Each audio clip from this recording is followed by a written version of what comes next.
Thank you so much. I'm so excited to talk with you, especially because when I was having conversations with other people during my visit and asking them if they knew anybody that would be good for me to reach out to, your name did come up a couple times. Oh, that's good. And I wasn't at liberty to share that I already had you as saying yes, but I was very happy to know that. Okay. So I have a few questions more geared towards your expertise and experiences. Okay. And then just a few general questions I've asked to everybody so I can compare and contrast those responses. Cool. So to get started here, through all of the conversations I had with people in the Marshall Islands, I personally saw some parallels between what has happened with the nuclear history in the Marshall Islands and what's happening now with climate change and what's happening because of it. Would you agree that there are parallels between them? Oh yeah, and I myself have written about them a couple of times actually. And the reason why I say that is, when they went to test the nuclear weapons, they had to look around for a place that was far off shipping lanes and world shipping lanes, and they had to find somewhere that was really remote. There were a couple other things. They had to find an atoll that had a big wide pass in it, and it had to be under U.S. control. So Bikini was chosen, and we became the guinea pigs. And I hate to use that term because it's to some people it's offensive, but it turns out that it was at least partially true. We don't really know for sure, but certain conclusions and facts lead you to believe that sometimes. But also, when you come back to climate change, once again, here are the Marshallese. We're kind of the canary in the coal mine, or we have been. What I see happening now in the U.S., though, is a lot of fires and a lot of terrible, terrible things happening with regard to climate change. So we're not the only place. So maybe we're not necessarily the canary in the coal mine anymore, but initially we were. We started getting inundations in the Marshall Islands in 2011, and one of the worst ones was on Kili Island where the Bikinians are. So not only were we the first to get the nuclear test, we had the first really big inundation in the Marshall Islands, I think, in 2011, where, if you look at the pictures of what happened on Kili, where a lot of people of Bikini live now, it was pretty dramatic. And so I do draw those parallels because in both instances, we're like at the forefront of the nuclear arms race, and now we're kind of at the forefront of the climate change issue. So yeah, those are very good parallels to draw to make it a short answer. Yeah, especially being that with the global emissions from the Marshall Islands are such a fraction, like a decimal point percentage of the global emissions. Right, that's true. So in that realm of how the Marshall Islands are facing this problem, but not the cause of it, in the similar vein, how there was a trust fund established for the Marshall Islands and specifically the Bikinians for nuclear reparations, do you think that something similar should be established for countries like the Marshall Islands that are suffering because of the actions of other nations creating this climate crisis? Well, I mean, hopefully it'll come around to that. I did a film, it's on YouTube, it's called Jilel, Jilel, Jilel. It's The Calling of the Shell, and it's about a little girl, 9 years old, facing the idea that her island's about to go underwater. And throughout that film, one of the things I wanted to drive home was the idea that, again, like you just said, we're not the one causing it, and this girl's constantly saying, well, why are our islands disappearing? Why is this happening? And at one point, one of the main characters' reply is, because nobody else cares. We're just this little place. Nobody's going to listen to us. They don't care if we go underwater, and that's just the way it is. So in the idea of reparations, it's a little scary because, as I mentioned at the end of the film, where does a nation go if it's underwater? What citizenship do they have? What sort of opportunities or what sort of different options do they have if their island's completely gone? I mean, how does the world deal with that? And that's a terrible thing, especially for Marshallese, because their whole beings are attached to the land. They consider their land a gift from God. And that's something that a lot of Westerners don't understand. And back in the U.S., it's just like you buy and sell land like it's, a used car. And out in the Marshalls, it's a matriarchal society, so all the land is passed through the women. So all my kids and grandkids, they have land rights on Bikini, and that's their land forever until they're dead, and then it passes on to the other relatives that come after that. And it's so disheartening to realize that if this whole entire country goes underwater, these people are losing part of what they are. I don't think that's necessarily true for a lot of other places. Other countries, they can go to other places and figure out how to attain land and things like that. But for Marshallese, that's their place.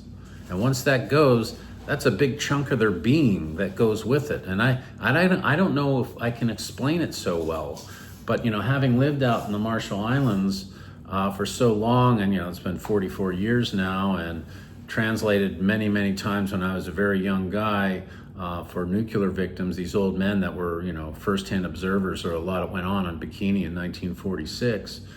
The one thing that kept coming back is the land, our land. That's our land. We can't live there. And it was a very convincing argument when you go to Congress or you have lawsuits and you try to get that point across. But anyway, it's kind of a long answer. But I think the idea that at some point somebody's got to step in. But who do you pin that on? I mean, it's not just the U.S. You've got India and you've got China, these giant countries with billions of people, and they're the worst polluters. But so what do? You go to the UN, or you go to these different worldwide organizations. Do they come in? I don't know. It's a real tough question to answer. Yeah, I'm glad that you brought up, what do you do when you don't have a nation anymore? Because that is one of the big things I was looking at the beginning of this project before I kind of realized it was a bit outside the scope of a thesis, but still just fascinates me. Where do you go when your country doesn't exist? How do you maintain your nationality within another nation? It's not like there's some land out there that hasn't been claimed by somebody already. Yeah, that's right. And it's like I said, it's part of their being. So you're cutting out a chunk of who these people are. And it's really like there's Bikinians, for example, living in Arkansas and Oregon and different places. They still consider themselves Bikinians. It doesn't matter where they are. That's the land that they're attached to. Even though they haven't lived there in 80 years, most of them, that's their place. That's their gift from God. That's the way they describe it. Yeah, in through talking with people and reading your book and a few other things by Marshallese people, it did really give that sense of how important land is culturally to people, and that it's almost as if your land is a part of your family. Yeah, there was one old man who I was always translating for. He was an extraordinary, he was a poet. Their poets don't write things down. They usually comes out in song. And he wrote the anthem for the people of Bikini. I don't know if you've ever heard it before, but it's a very dramatic anthem. And he used to describe Bikini when I translate for him. He died about 30 years ago, but I used to love to translate for him because he was so eloquent. And he always used to say that to him, Bikini was like a child. And imagine, you've lost this child. You can't see it. You can't go back to it. And it's, in their minds at that time, it was, destroyed. So yeah, it does get described as a child. And I've heard it numerous times with the old men describing their islands as, their children. That's really beautiful. Yeah. It does make it like hit so much harder knowing that, unlike with the nuclear history, this is now happening throughout the entire country. Yeah. That nowhere is now safe. Yeah, that's right. And it's a lot to contemplate. You know, I'm out there with my wife and, I have 5 kids, all 8 of my grandchildren are out there. And I'm like, man, what happens to them? Where do they, they could come to the U.S., but it's not the same. They've grown up their whole lives in the Marshall Islands. So, I don't know. I don't know what that does to people and what happens to them if they don't do it voluntarily. Some people have moved here in the U.S. to the U.S., but what happens when you get forced out? Oh, that's what happened to the Bikinians. They got forced out. And I've seen the traumatic effects of that, so you kind of know what happens. Yeah. It almost feels strange to move on to another question. No, it's okay. This, just incredibly fascinating, heavy topic. Yeah. But you've done a lot of work with the Bikinian and the Marshallese governments. During your time working with those governments, how often did the issues of climate change and sea level rise come up?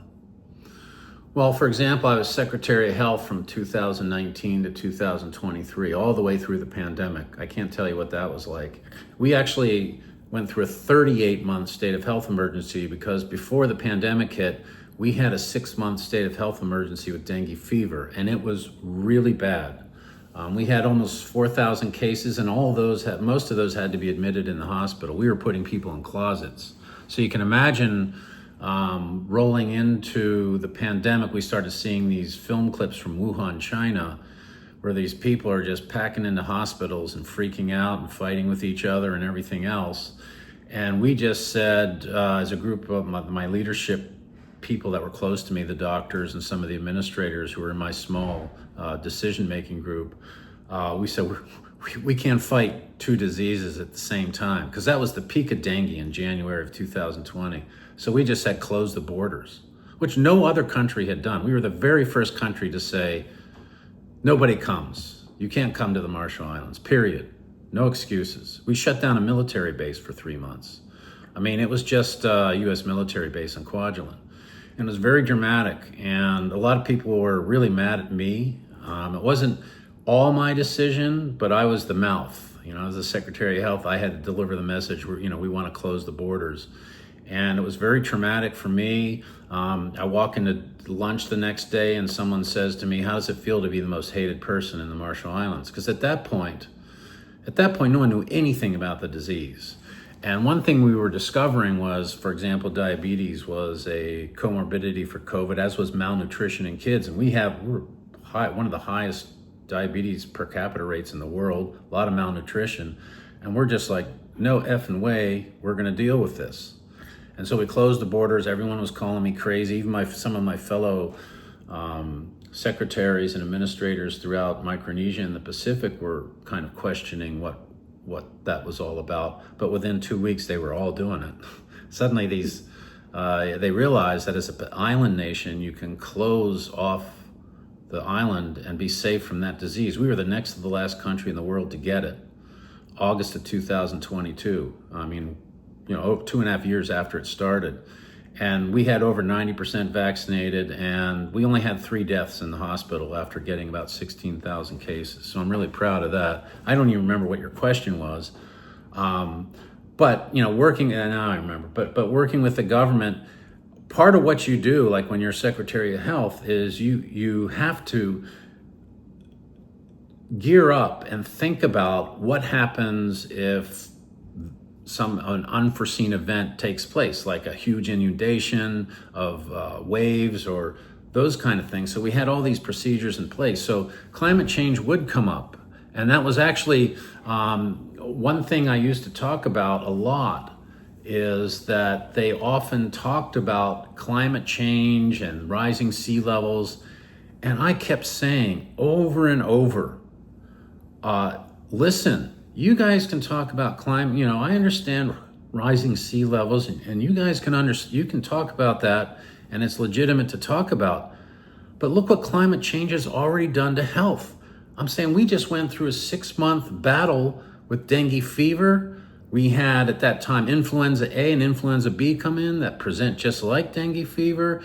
There was a measles outbreak in Samoa during that same time period where 82 people died, most of them under 5 years old because they didn't have a very good vaccination rate for measles.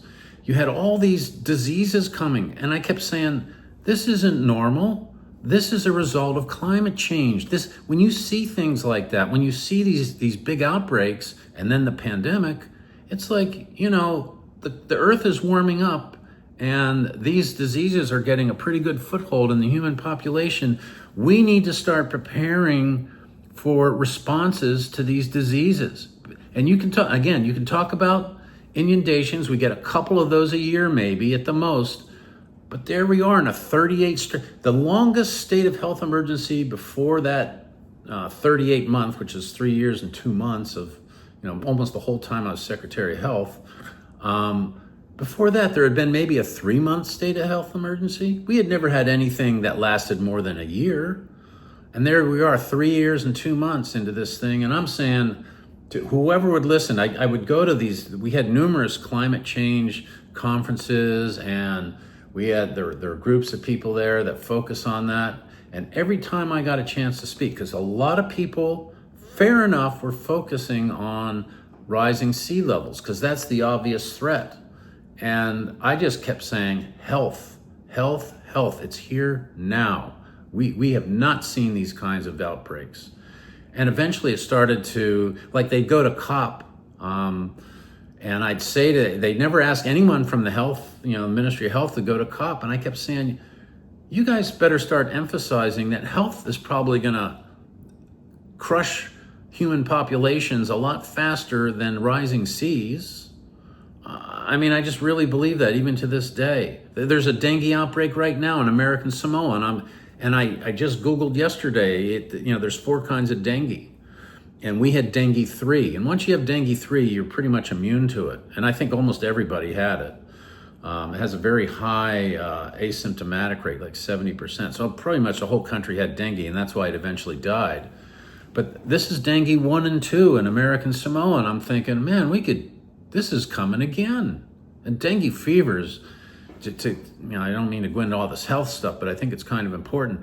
Dengue fever, when you're dealing with somebody with dengue fever and they've got the symptoms and they're really sick, they have to be put in the hospital, and their blood platelet count has to be monitored every hour, because if it starts to drop, they could die. We lost 2 little kids to dengue fever. So you have to monitor people. So it's a very intense disease. And like I was saying, we had people in closets. It was like we had rooms full of people with mosquito nets over them, but with suffering from dengue fever. It's an awful disease, and it's coming again. We have dengue 1 and 2 in American Samoa. When you hear about something in one island, it's far away, but eventually it's coming. It'll get to you. Anyway, sorry for the long answer again. Oh, no, these long answers are incredible, and exactly what I'm looking for. Okay. I love that you brought up that, closing the country during COVID, just because, I personally found that to be an amazing decision that was made, and great that it was done so quickly. And also, I don't know if you're aware, but Sasha actually used that response in part of a paper that I think got published very recently, looking at how closely a country was related to the U.S. government and how well they fared during COVID. And the fact that you were able to shut down the military base. Yeah. And that did wonders for the response to COVID. He compared it to Guam, that tried to do something similar, but they weren't allowed to by the U.S. government. Yeah. Well, an interesting part to note about that, too, is when we did close it off, the military was very cooperative. I'll hand them that. They cooperated, and then about 3 months after we had closed it down, they came to us and said, look, we have people, you could leave, you could check out anytime you want. It's like Hotel California, but you can check out anytime you want, but you can't come back in. And the U.S. military is saying, hey, we've lost all our people, we've got all this high-tech stuff on Kwajalein, and you got to help us bring people in. And the deal we made was we made this really strict quarantine It was 2 weeks on the Hawaii side and 3 weeks on our side. Before you got released into the public, you had been tested 5 times. That's why we never got it. And they kept trying to shorten the quarantine periods, and that's where I got into a lot of trouble, because anything that was more liberal than what I was doing in terms of being very conservative, and not just me, but the Ministry of Health, we would fight it. We fought that all the time when they tried to lessen the quarantine days, even the U.S. military, and they asked about it all the time. But in the end, they were very cooperative, and they helped. We created this really good system of bringing people back, which included their people and ours staying in the same place on Kwajalein. So we had this really good repatriation system. We brought back over 3,000 people during that time, something like that, and never got the disease until, like I said, well beyond everybody else. But the other thing I need to say, and I want to mention this because it's important, I spent the first 3.5 decades in the Marshall Islands just bashing on the U.S. government, being an advocate for the people of Bikini and some of the other nuclear victims in the Marshalls. I mean, really bashing on them all the time, because it was such an easy thing to do.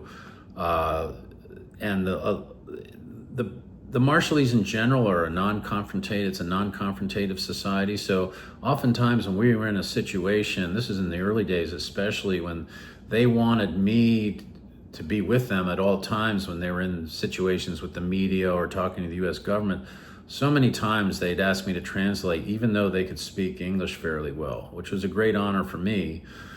But it was a great feeling to be able to bash on them on behalf of these Marshallese, being an American, because they needed bashing on.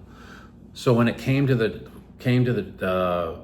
pandemic, and I say this with that background in mind, that I spent most of my life bashing on the United States, the U.S. response to what is called the U.S. affiliated Pacific Islands, USAPI. That's FSM, Palau, Marshall Islands, Guam, Saipan, and American Samoa. They were extraordinarily excellent. We were vaccinating people in the Marshall Islands in December of 2020, before most places in the U.S. They gave us as many vaccines as we wanted. As soon as testing was available and they figured out the technology for it, we got it. It was just the same as anywhere else. And what the advantage we had being in the Marshalls is we can implement it a lot better than you could in the big clumsy U.S. system. So if you wanted vaccinated, you could walk in and do it in 5 minutes. My mother, who was over 80 at the time, living in Pennsylvania, had to drive 4 hours to get the vaccine.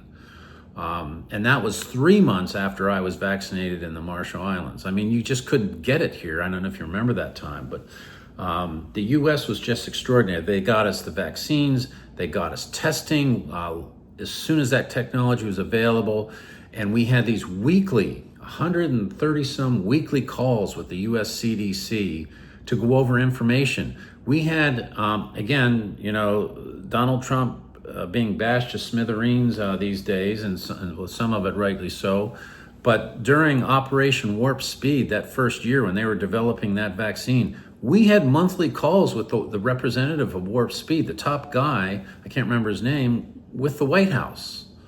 So they were not just giving us all this, the supplies, the vaccination, the vaccines, and the testing. They also, even more important, were giving us information. And for example, when a really good friend of mine, who's the U.S. CDC guy in Guam, Dr. Thane, when they got hit with COVID, he's like in his maybe 30s, early 40s. That first week after they had gotten COVID, he looked like he was 75 years old. And I said to myself, this is why we don't want this here. This guy was just like he'd been hit by a car. And I just, they were just incredible with dispensing information.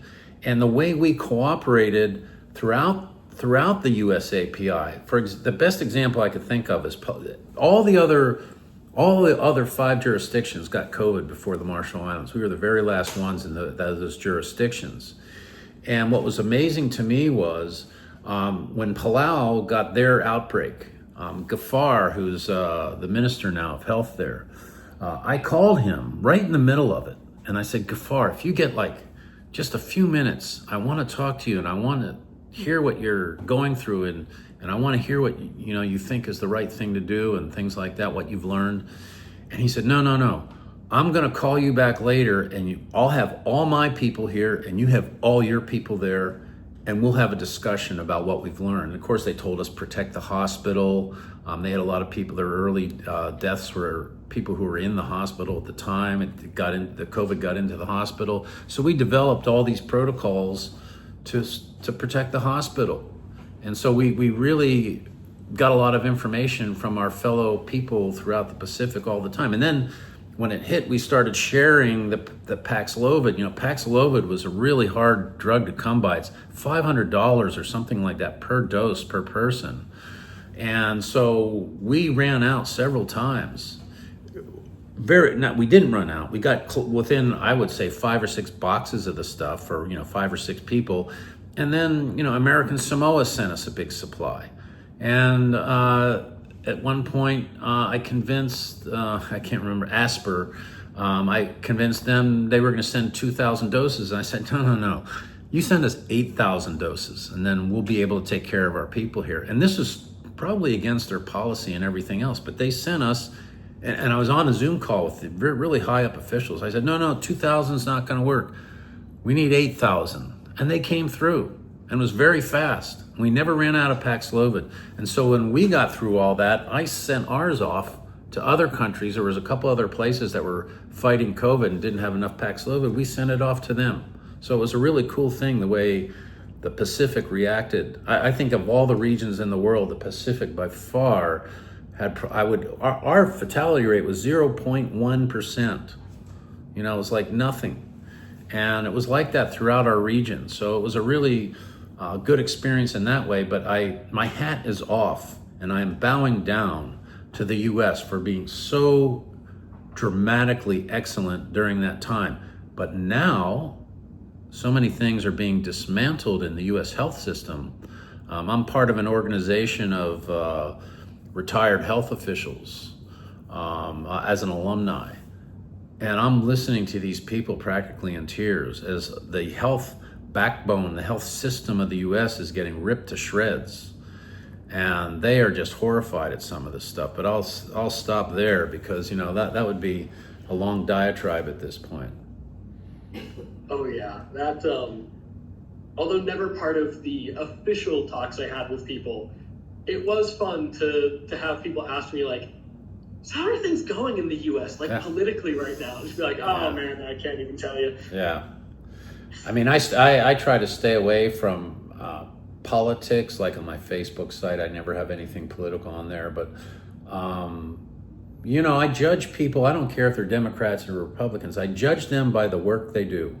And like I said, and some of my friends may not like this, but that first year of the Trump administration where the U.S. was in chaos and hell, they were doing good things by us. And the same in the Biden administration, when we moved into that, they were absolutely excellent. There's no question about it. Both administrations, you probably won't hear anyone ever say those two people's names in the same sentence saying they were both excellent for us, but they were.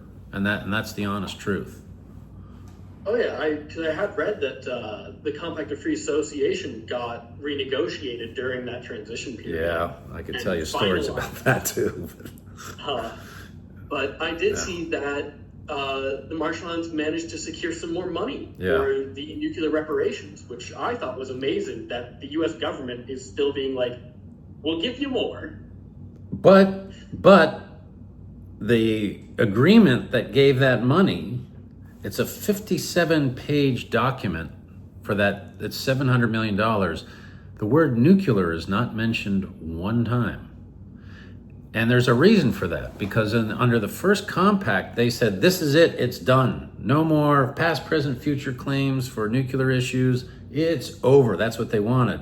But because China is getting such a strong foothold in the Pacific, the Marshall Islands negotiators, to their credit, I don't give them a lot of credit because I felt like they really didn't do very well in some areas. Actually, the trust fund is one of them.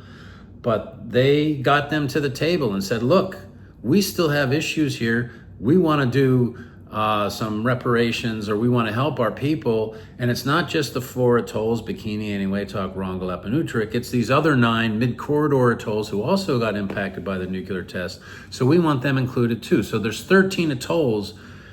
But to get to that money, it's like you can't use the word radiation, radiological, nuclear weapons, the United States did this or that. No. This is like a grant program. Build water-sealed toilets, give people electric allowances, but don't mention anything to do with the nuclear testing or any mistake the United States may have made in the past. So it's really a weird thing. And when we did our original proposal, we wanted to do work on Bikini Atoll to start to fix it. And we were told right off the bat, don't submit that, it won't get approved. We wanted to clean the place and rehabilitate the place of Bikini, but they said no, because that looks too much like compensation or whatever. Really strange. It's a compensation, but with like 8 billion strings attached. And we submitted a proposal, it was sort of taking care of people where they are now, and we don't even know if they're going to approve that. I mean, we're in limbo. We're going to find out by August 30, but we're still waiting for a response on that. We just, we're due like $3 million, but it's like, 9 million strings on it. So we'll see. It's almost like silly that we all know what the money's for, but you can't say it. It's really pathetic. And let me give you the reason why, just so you know. Under that first compact, when they what they called espoused all the claims that the Marshall Islanders had and said past, present, future claims are done now, and the RMI agreement, government voted on it and agreed to that. Much again, the Bikinians voted against it, and some of the other atolls did, but it didn't matter. The majority of the people in the Marshalls voted for it. It was a huge financial package for everybody else in the Marshalls. But the problem that arose is, they can't, even though they're the ones giving something.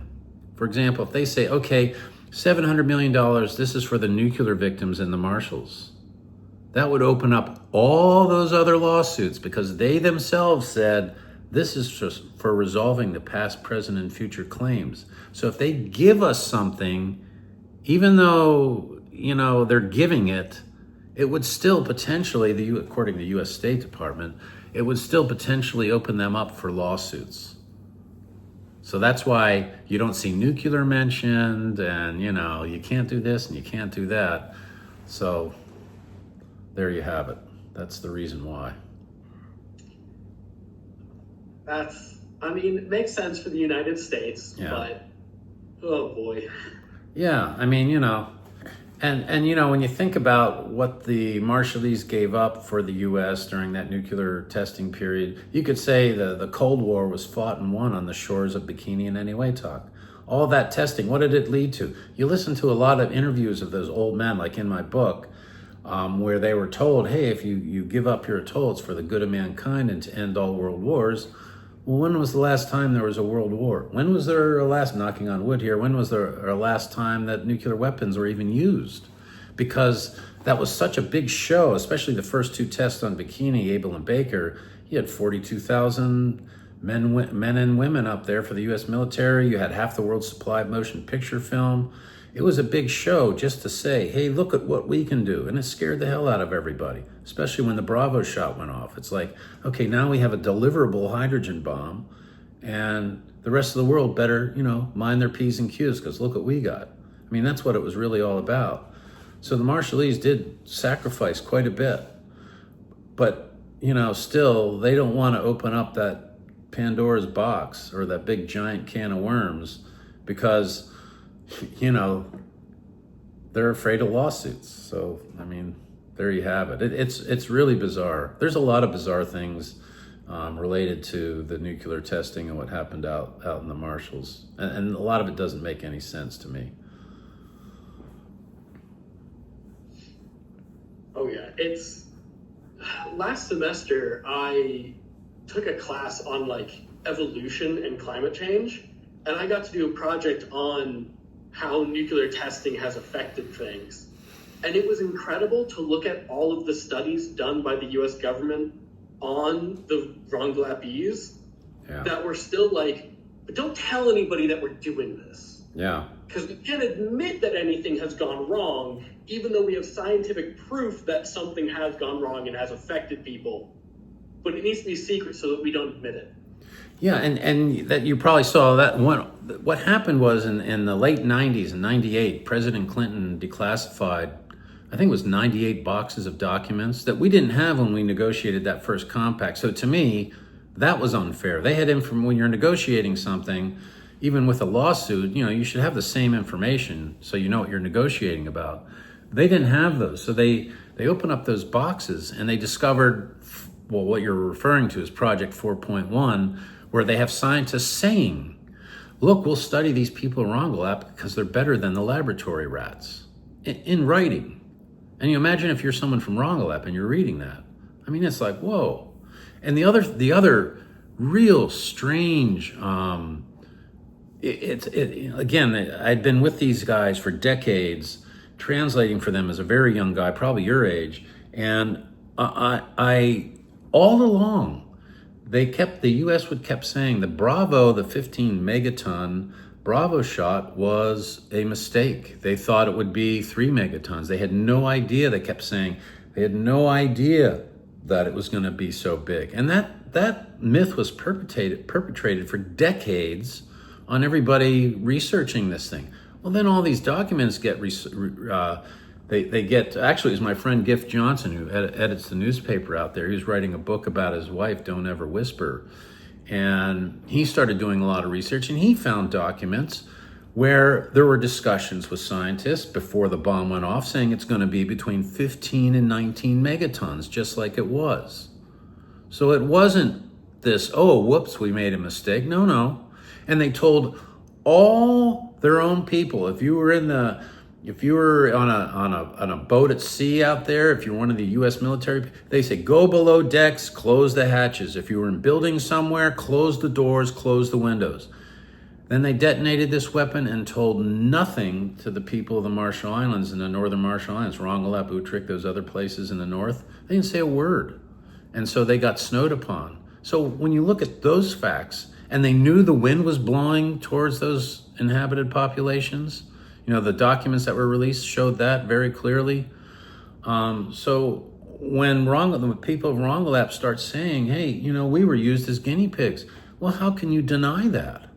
Knowing all this information was out there, and the U.S., and you wonder why the people of the Marshall Islands have very little trust in the U.S. government, because they've been misled and lied to so many times about what's happened during this nuclear testing. It's really extraordinary, some of the things. Like on Bikini, for example, they were told in the late 1960s by President Lyndon Johnson on the front page of the New York Times, Bikini is now safe. This is on recommendations by the Department of Energy, then was called the Atomic Energy Commission. Said, oh, it's safe now, everybody can go back. Well, they went back. My wife and her family, these old men that were associated with the family, they all went back because they said it was safe, even though the Bikini Council said, don't go back, but we're not going to stop you if you want to go. But these were Bikinians who had big tracts of land up there. And they didn't like Kili, where they were living, because everybody who went down there got the exact same little piece of land. And they didn't like that, because your wealth in the Marshalls is measured by, how much of land you have. And these were old men who had these huge tracts of land, and they're living on this crappy little island, 360 degrees surrounded by water. And they just said, we're so tired of this, we're going back. So they go back, and towards the late 70s, they did whole body counting almost every year, starting like 1977 or 78. Well, when they went from one year to the next, because the ships stopped coming with supplies, so they couldn't get rice and flour and a lot of the imported food, they started eating all local food. And they did these whole body counts and discovered that these Bikinians had like 100% increase in body burdens of cesium-137 in 1 year. And so they said, okay, everybody has to leave again. So all the Bikinians leave. Now in the 90s, as the scientists did all these studies over all these years, they discovered that the reason why they got these body burdens of cesium was because the cesium looks very close to potassium, and all the Marshall Island soils are potassium deficient. So all the cesium-137 was going up into the food crops, the pandanus and the coconuts, and people were eating them because that's all they had. And so what they discovered is if you spread potassium fertilizer, which is very cheap and easy to spread around, if you spread that over the whole island, the crops, the main problem on these bikini especially is cesium-137, well, that doesn't go up into the crops anymore. You can walk around, there's no issue with background radiation or anything up there. So that prevents the big issue up there of the cesium going into the crops. Because you can't tell little kids, don't eat that nice ripe pandanus over there. It has to be safe for everybody. So this was like a really interesting discovery. But when the Bikinians looked at it, they had these scientists, the IAEA convened this big, huge scientific panel in 1995 to review all the work that the US DOE and Lawrence Livermore National Laboratories had done on bikini, and they confirmed that all the numbers were correct and that this experiment with the potassium fertilizer was legitimate. And so we said, okay, I mean, the Bikinians or Marshallese people in general, I think, are excellent politicians. And oftentimes when I'm in Washington, it's like when I look at American politicians, it's like they're a bunch of 5-year-olds. So what the Bikinians said is, okay, all these scientists are saying it's okay. We want President Clinton to tell us, just like President Johnson did 30 years before, that this is safe for us to go back if they use potassium fertilizer. And so we asked the U.S. government, we want you to declare this safe. And we didn't get to meet with President Clinton. But at the time in 1988, we met with Secretary of Interior Bruce Babbitt, and he basically said, oh, well, we're sorry, we're not going to guarantee that this is a safe method for making bikini safe for you. You're going to have to decide that yourself. And so the Bikinian political logic, which is very astute, says, okay, well, they don't want to guarantee that it's safe, so therefore it's probably not safe. And they've never bought into it. They don't think that's something that, they want to be part of. They don't want to be part of another experiment like that happened in the 1970s. So you get this long history of being misled and to me, sometimes blatantly being lied to. So when the U.S. Can't guarantee something, that's almost like, forget it. We're not buying into this. Oh, yeah. Makes a lot of sense, especially the U.S. government most likely not giving a guarantee because then they're liable if it right. It was all about the liability. That's exactly right. Which is an insane thing to be worried about when it comes to bringing people back to lands that are theirs, that they've lived on for generations. Yeah, that's very true. So, with you having lived in the Marshall Islands for quite a while now, have you personally seen any changes in the country because of climate change and sea level rise?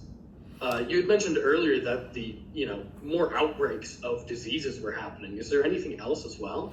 Yeah, I mean, this may sound really kind of trivial or mundane or whatever you want to call it, but people say to each other, man, it's hot today. And that may not sound like a big deal, but in the Marshall Islands, it's always hot. But if you say to somebody in the Marshall Islands, if you're walking down the street and someone, man, it's hot today, it's really hot. It's hotter than normal hot. And I can remember one time my wife and I, we took the grandkids to the beach at the end of the island. I don't know if you got to Laura when you were there, the nice beach at the very end of the island. And it was kind of low tide and the water was only, maybe about 2 feet deep. And I walk into this water and it's not warm, it's hot. And I look over and there's one of the senators from the parliament, the Niedenthal, was there. And I look over at her and she goes, the water is hot. And I'm like, yeah, it's so hot you can't even swim in it. I mean, because it was like one of those days we get in the Marshall's doldrums, where it's just no wind and there's no clouds and the sun's beating down. I had never been to Laura where I jump in the water and the water's so hot I can't really swim in it. That kind of freaked me out. You see the inundations, they come sometimes they don't. You know, when it's a king tide, we get these king tides every year.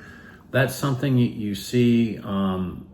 Sometimes it's more regular than not. If it's windy and it's a full moon and it's a high tide, you're getting stuff up over the road. You know, where I live way out of town. You got to go through where the airport is, and it's got that narrow strip of road where it's airport road, and that's all it is. The waves come up onto the road, and there's plenty of pictures. Probably if you Googled it, you'll see people trying to get home and weaving through all these rocks and the water coming over, salt water destroying your car. We see things like that all the time. And I'll never forget one of the second big inundation was on Kili. Maybe it was the second, maybe the third was in 2015. And somebody sent me a video. And the thing that blew my mind, again, this wouldn't blow anybody else's mind, but it sure did mine. It's the video of this kid. He's walking from one house to the next. He's maybe thigh deep in water. He's about 7 or 8 years old, so you can think about how deep the water would be, maybe 3 feet or so. And he's walking, and he's got a big sack of rice on his shoulder. And he's walking along, and the guy's videoing him, but the kid is walking along thigh deep in water with a sack of rice, and to him it's normal. Like, yeah, I've done this before. It's like, I'm just taking the sack, wading through this water to the other house with the sack of rice. And it wasn't the water that struck me. It was the idea that this kid is just like a normal day for him. I mean, imagine that. I still have the video somewhere. It's really freaky. Wow, that's... Just the attitude. Yeah, it's just like, hey, this is normal, man. I'm thigh deep in water on my island. That's crazy. But yeah, I know that stretch of road you're talking about. During my stay, I was in an Airbnb on Agiltage, so I got to drive that route downtown anytime I went. Yeah, that's where I live. Agiltucky, right? Yeah. I've heard it pronounced like a few. Yeah, that's okay. You're right. Yeah, that happens. I mean, absolutely beautiful out there. Yeah. But yeah, on my flight out, it was a pretty windy day, and I was seeing from the runway side, like the ocean side, that some of the waves were breaking, and you would see it splash over the seawall that was put there. And to me, I'm just sitting there being like, that's crazy. Yeah. And it ruined your car. That is one thing I noticed. There are very few cars there that look like they are brand new in good condition, but a lot of newer cars. Yeah.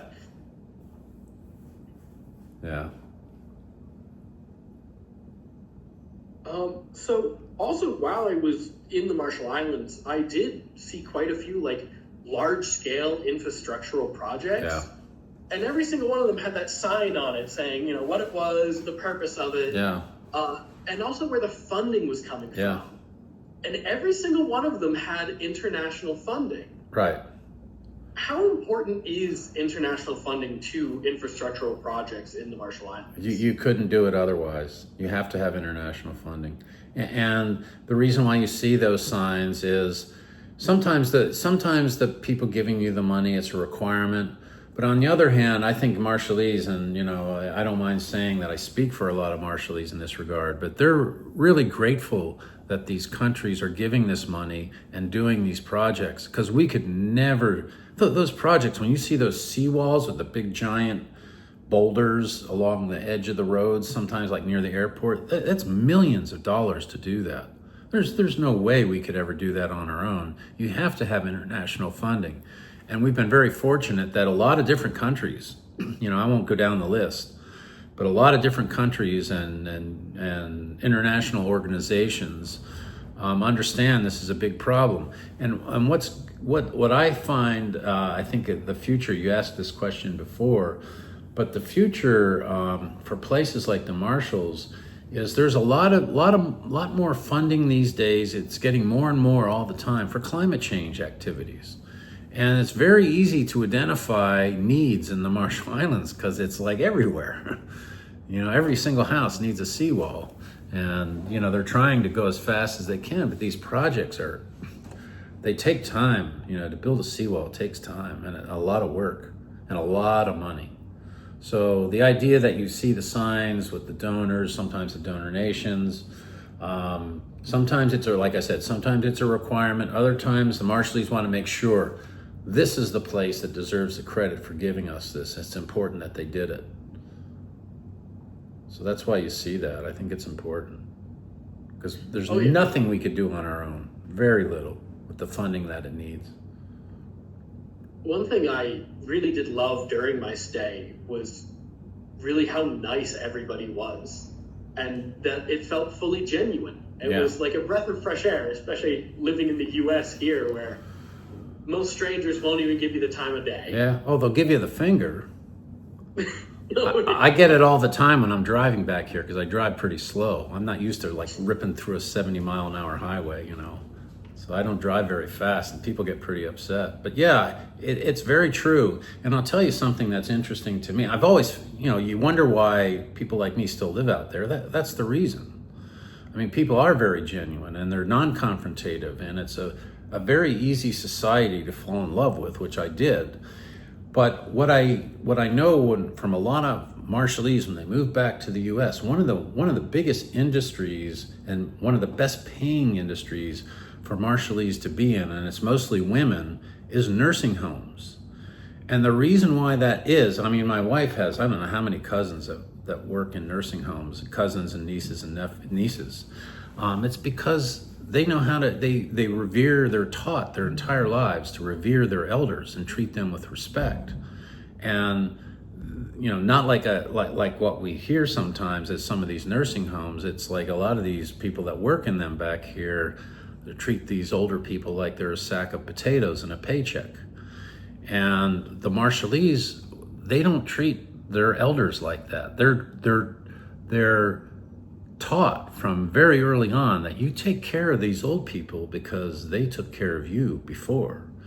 I mean, I should mention that I'm about to take my 90-year-old mother out to the Marshall Islands from Pennsylvania here for the same reason. She didn't want to go into a nursing home. I didn't want her to go into a nursing home. So she's going to live under one roof we'll have 4 generations of people under one roof. And that's the reason why, because, I know that we'll take care of her a lot better than a nursing home could. And it's the way it's supposed to be, So a lot of Marshallese, when they do come back here, get involved in those kinds of activities, and they're sought after. And there's a reason for that. And it's like you experience, so many people go out to the Marshalls like for a 1-year contract, like they used to have World Teach or the Dartmouth teachers, or like I was a Peace Corps volunteer, and you fall in love with these people.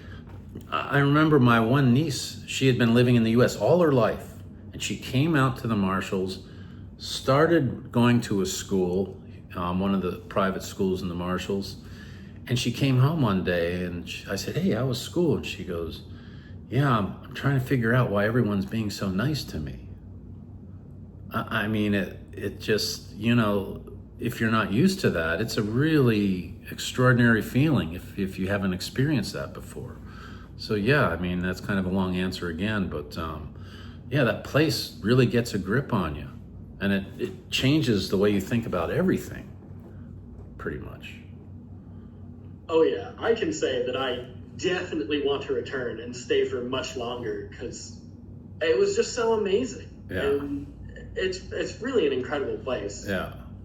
And my first, I was just gonna say, my first 6 years were on outer islands with a couple hundred people, and it's like you live through something like that. There's no TV. The first place I lived, there was no TV for 3 years, and a little bit of radio, but you'd run out of everything in a couple of months.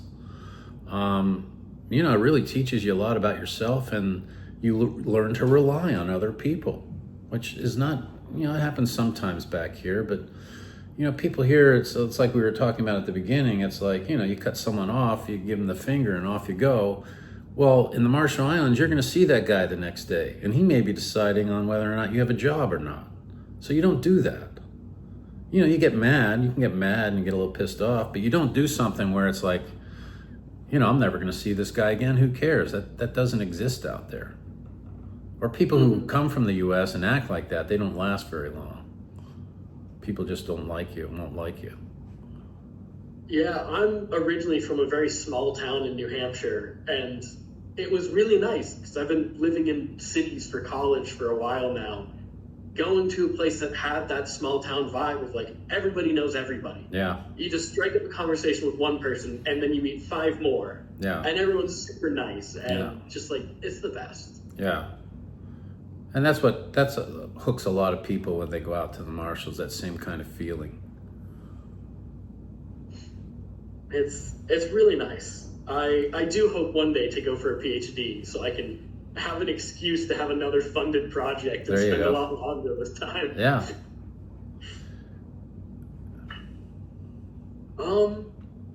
So another question I have, just from your general perception, do you think that Marshallese people are well informed about what is happening and what will happen in the future as it relates to climate change and sea level rise? I think the younger generations, which I work with them a lot in different aspects of the time I've been out there. I've been involved in the college for a while. I was involved, I was the president of a private school for about 15 years, the Madrigal Cooperative School. And the films I make are all directed at children. I think the idea is that the younger generation really understands, and some of them have become very good spokespeople for the issues that the Marshalls are facing, which makes me feel good as an older person because, I'm 67 and you kick the bucket any time. And you want to know that your kids and your grandkids are going to have these people out there making sure that these issues are not just swept under the rug and not talked about. And what's, I think, very daunting and very intimidating, again, Marshallese in a general sort of way, it's a non-confrontative society. You don't scream and yell at people in public and in front of people. But sometimes when it comes to some of these issues, you got to stand up and say things.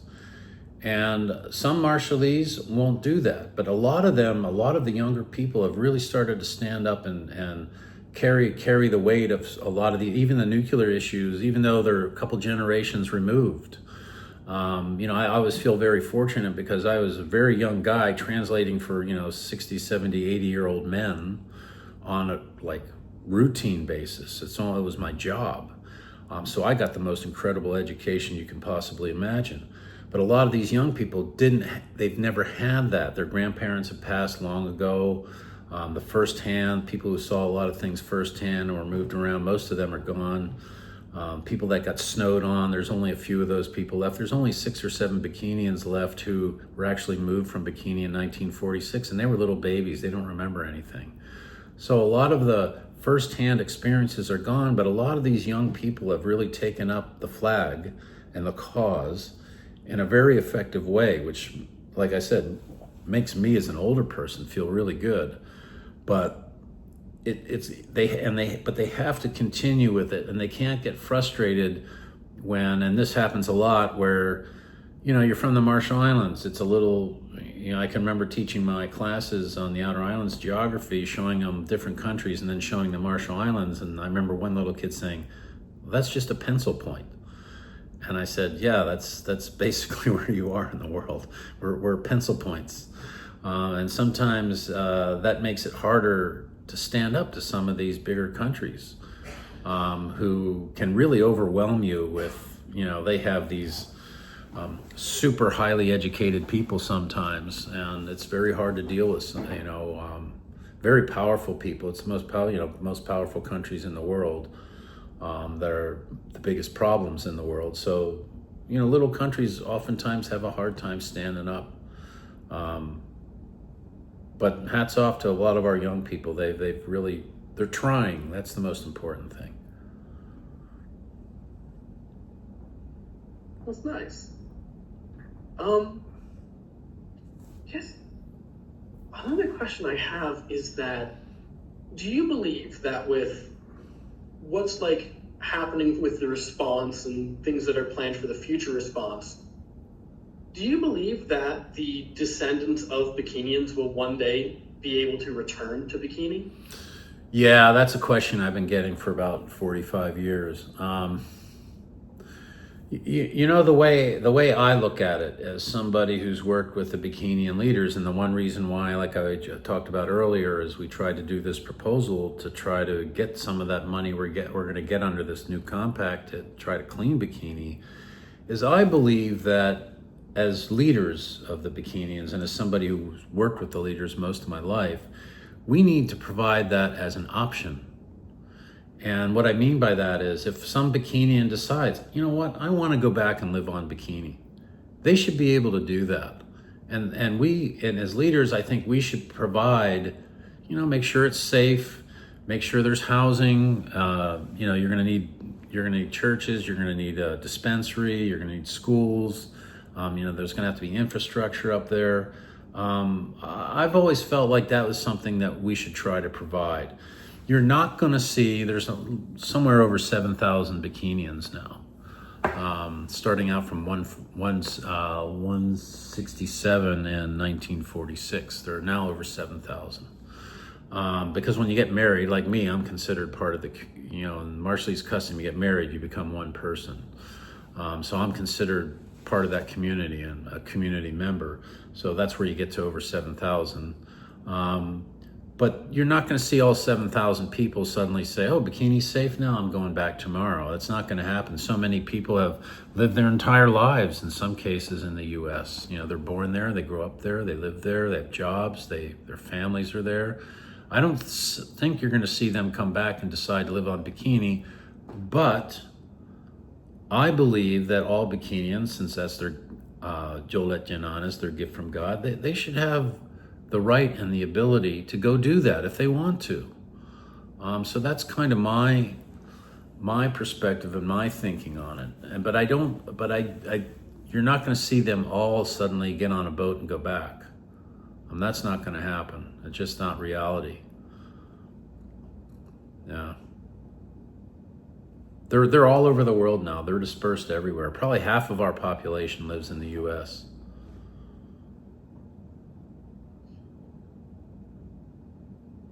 Right. Well, this does actually take me to like the less prepared question I have. Okay. It's got a bit of pretext behind it. So as I mentioned, I'm from New Hampshire. And one thing that is already happening because of climate change there is that we're having effects on our maple syrup production. Where like, it used to be a thing where anybody could do it. My neighbor used to have a sugar shack because they only had like 2 maple trees. But we're already not getting the right temperature differences during the right time of year. And it's becoming a thing that now mostly only businesses are able to produce. And I'm seeing that as we're losing a part of our cultural identity. Where now it's like, it's a business that does it. It's not just something that we do as people that live in this area. And I fear that even eventually in the future, the businesses won't be able to do it. And we will lose this part of our cultural identity. Is there something similar in the Marshall Islands, some aspect of cultural identity being lost because of changes? Yeah, I mean, it's, I speak Marshallese, and I talked a little bit about making films. I've made 6 feature films all in Marshallese, and I always have subtitles on them, and I've shown them around the U.S. and places. I remember once I was in Arkansas, I was actually showing that film I was talking about before at G-Level. And I'm showing this film, and one of my biggest joys of making films, or to me as a filmmaker, is watching other people watch my film and seeing what their reactions are. Because oftentimes they react to things that I didn't even think they'd be reacting to. So it's a really cool experience. And I'm watching these people watch this film in this auditorium, and I'm noticing some of the kids that are 10, 12, 14 years old, you can see their eyes, they're reading the subtitles. They don't speak the language. And even my grandkids, my little grandkids, my kids my wife and I, when we raised our kids, when I was around, we all spoke English. When she was around, everybody spoke Marshallese. So they're totally bilingual. We did that by design. And it was a really good way to raise those kids, because part of your cultural identity is, especially if you're somewhere like the Marshall Islands where only so many people speak a language, that's part of your identity. And when you lose that, yeah, you're still Marshallese, but you're losing a big chunk of what how do I say this in a nice way? I don't want to offend anybody, but it's like you've lost a part of what you potentially could be. Let's put it that way. And I see that, and we're trying to teach my little grandkids who all speak English with each other. Even we're trying to teach them Marshallese, and it's really difficult. And eventually they learn. Like my oldest grandson, who's 16, he's fluent in Marshallese and English, even though he grew up speaking English. So I have some hope there. All his relatives, they speak Marshallese to him. But I think one of the biggest things I see is the language, and it's all over the Pacific. In Guam, there's I think 5, maybe 10% of the population speak Chamorro, and I have a lot of friends there who are Chamorro people. And like when I show my films there, they had a film festival there for a while, the Guam International Film Festival. They would pack the theaters, and I think part of the reason is they're seeing a native Micronesian language spoken entirely in a film, whereas they don't see that even in their day-to-day lives. And the Marshallese, because they're so shy, I think that's one reason why they've been able to preserve that language. But for a lot of people, especially the ones living in the U.S., so many kids that I've come across, I've been to there's a lot of Marshallese in Oregon, there's a lot of Washington State, there's a lot in Arkansas, a lot in California, a lot in Hawaii. When you see them there, you can tell a lot of them they don't speak Marshallese.